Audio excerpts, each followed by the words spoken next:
Jawa Tengah, kekayaan alam dan kearifan masyarakatnya selalu menjadi rangkaian cerita petualangan yang seru. Masyarakat Gedangan Kabupaten Purworejo pun memiliki cara unik untuk memanfaatkan limpahan hasil alam mereka.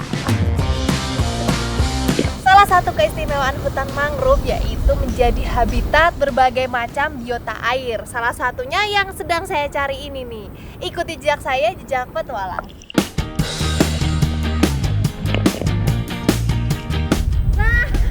Nah, ini dapat. Wow, udah dapet tuh. Baru nyebur bapaknya udah dapet nih. Ini yang kita cari yaitu kerang teritip. Dan kerang ini tuh nempelnya di benda-benda yang keras nih, Pak. Iya, dan ini nempelnya di kayu. Wow, udah dapet. Tiram atau teritip merupakan jenis moluska yang hidup di wilayah perairan yang terpengaruh oleh pasang surut air laut. Jenis kerang satu ini membutuhkan media hidup untuk menempel dan berkembang biak. Salah satu keistimewaan kerang teritip yaitu hidupnya bergerombol kayak gini. Jadi satu gerombolan gini isinya berapa Pak kira-kira Pak?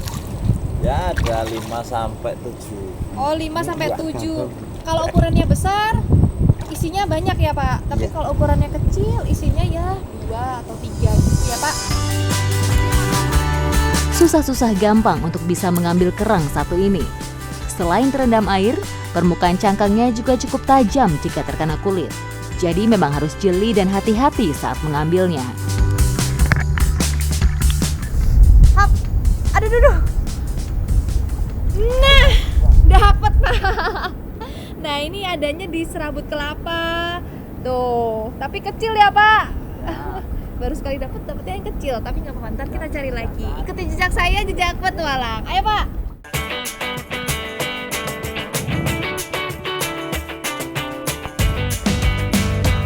Karakter hidupnya yang bergerombol tak lain supaya bisa saling melindungi dari predator alami mereka, seperti kepiting atau ikan-ikan karang. Ini harus hati-hati ya megangnya, karena kalau nggak hati-hati bisa kegores sama cangkangnya. Wah, ini ada di tajam. bawah ini.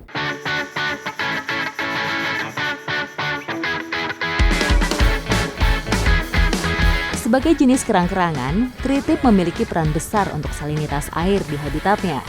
Secara alami, mereka memakan plankton dan mengurai limbah atau kotoran yang terkandung dalam air untuk dimurnikan kembali.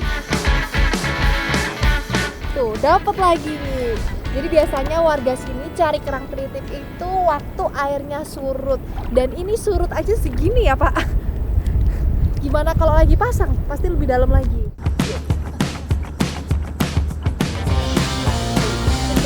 Meskipun perlu usaha ekstra, tapi tak susah untuk mengumpulkan teritip atau tiram dalam waktu cepat.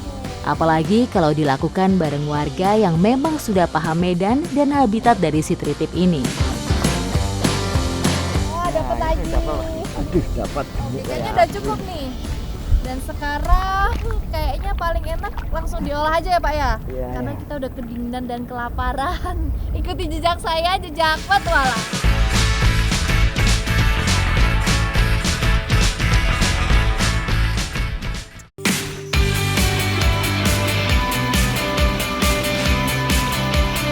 Sebelum bisa kami nikmati, tentu saja daging kerang teritipnya harus dikeluarkan dulu dari dalam cangkangnya. Jadi cara ngupas kerang itu sebenarnya mudah banget. Tinggal kerangnya dimasukin ke dalam air yang udah mendidih, nanti ditunggu kurang lebih 5 menit ya Pak? Iya. 5 menit, kerangnya akan membuka sendiri. Semua jenis kerang sangat sensitif terhadap suhu panas. Cara perebusan seperti ini cukup efektif daripada harus membelah cangkang ketika kerang masih segar. Selain itu juga untuk menghindari tangan terluka karena tergores cangkangnya yang tajam. Jadi ini harus diaduk-aduk biar matangnya tuh merata dan juga supaya cangkangnya tuh cepat kebukanya. Kalau air sudah mendidih, cukup butuh 10 menit supaya semua cangkang kerang teritipnya terbuka. Jadi cara bukanya tuh harus hati-hati, dibantu dengan pisau karena cangkang kerangnya ini tajam banget. Kalau kena kulit bisa terluka. Karena bentuknya yang pipih, jadi tetap butuh bantuan pisau. Tinggal mengikuti alur bukaan pada cangkang saja. Jadi saya mau coba ini setajam apa cangkang kerang ini.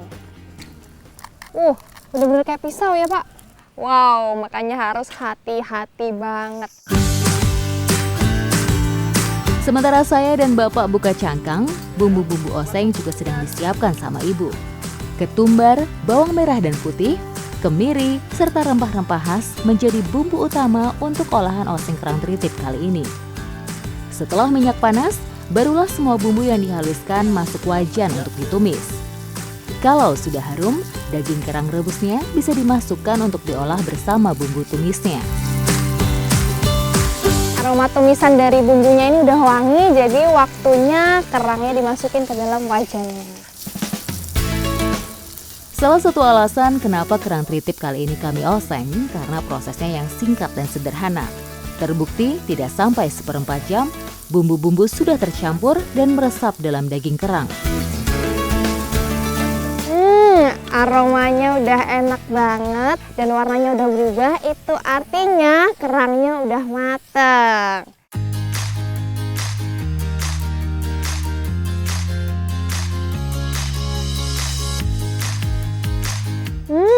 Enak tenan. Jadi rasanya itu lebih ke gurih dan pedas. Ini pedasnya karena tadi kebanyakan saya kasih cabenya ya Bu. Iya, tapi tetap enak dan teksturnya itu lembut banget. Kalau dibilang orang Jawa Tengah suka manis, sepertinya kali ini salah besar. Banyaknya cabai yang kami pakai membuat rasa pedas lebih dominan dalam oseng kerang kali ini. Inilah salah satu kekayaan masyarakat dalam memanfaatkan alam dan memadukannya dengan olahan bumbu rempah yang ciamik. Ternyata selain rasanya yang enak tenan, kerang tritip ini tuh mengandung zat besi yang bisa untuk mengobati anemia. Ikuti jejak saya, jejak petualang.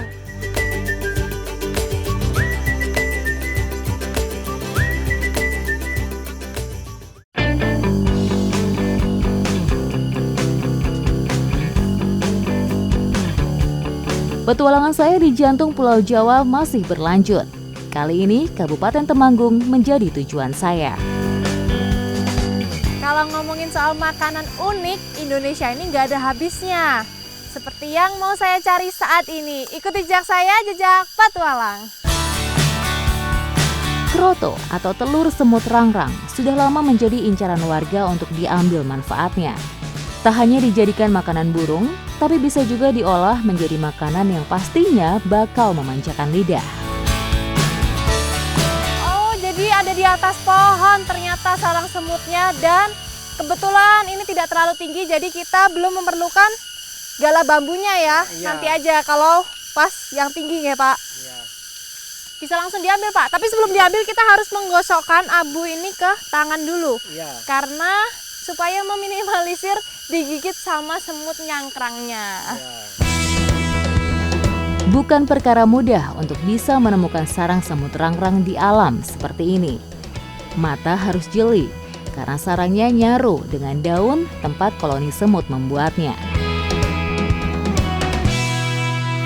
Sebenarnya pakai abu gosok ini tidak menutup kemungkinan kulit kita digigit sama semut, tapi setidaknya meminimalisir rasa sakit, ya Pak? Iya.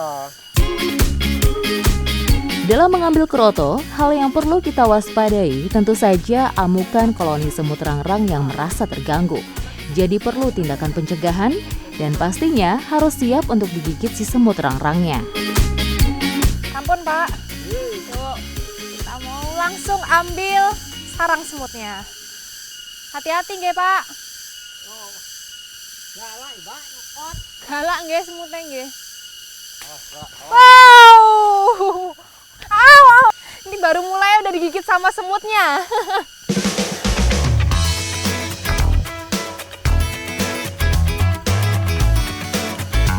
Bapaknya juga digigit ternyata. Saat musim penghujan seperti sekarang, keberadaan kroto memang susah untuk kita jumpai. Meski cuma ketemu satu sarang, tapi kami cukup beruntung karena di dalamnya masih terdapat telur semutnya. Wow. Diserang sama semutnya. Wow. Aduh. Ini benar-benar sebadan kena semut.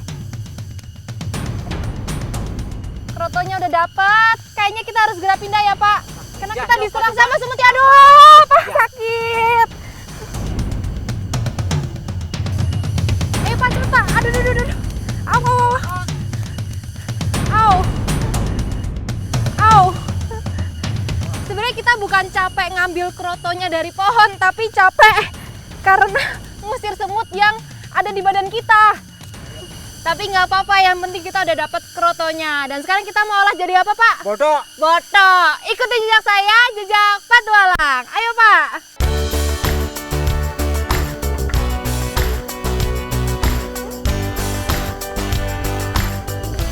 Sebenarnya masakan botok itu bumbunya sederhana, cuman yang nggak boleh lupa adalah parutan kelapanya supaya rasanya lebih gurih.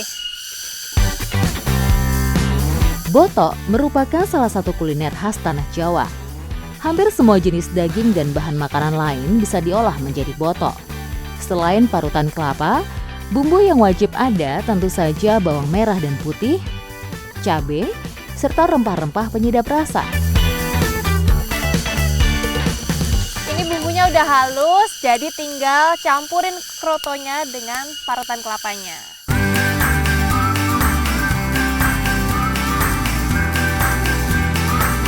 Botok lazimnya menggunakan pembungkus dari daun pisang karena sudah dipercaya bisa membuat rasa dan aroma semakin sedap. Cara masaknya juga cukup sederhana, cukup dikukus saja hingga matang. Semuanya udah dibungkus, sekarang tinggal dimasak kurang lebih berapa lama? 15 menit.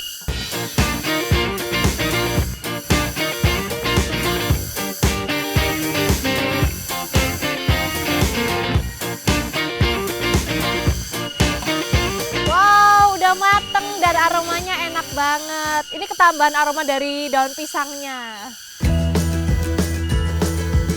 Sebagai warisan kuliner leluhur, botok hampir bisa kita jumpai di mana saja. Rasanya yang sedap, gurih dan pedas, serta campuran isinya yang bervariasi membuat botok banyak diminati banyak kalangan. Enak banget rasanya. Gurih dan pedas juga. Bagi saya, botok kroto kali ini bukan hanya untuk mengisi perut yang sudah mulai kosong. Olahan kali ini juga cukup menyehatkan. Kandungan kalsium dan niasin dalam kroto bisa menjadi solusi bagi siapa saja yang memiliki masalah dengan berat badan. Nggak sia-sia kita tadi cari krotonya sampai diserang sama ngangkrangnya ya. Sekarang bisa menikmati krotonya yang enak banget.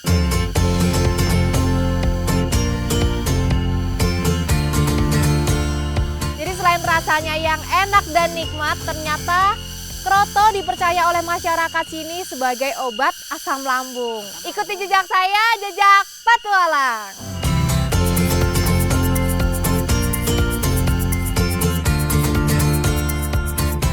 Nah, ini nih yang kita cari, namanya putul. Alatnya namanya gatul.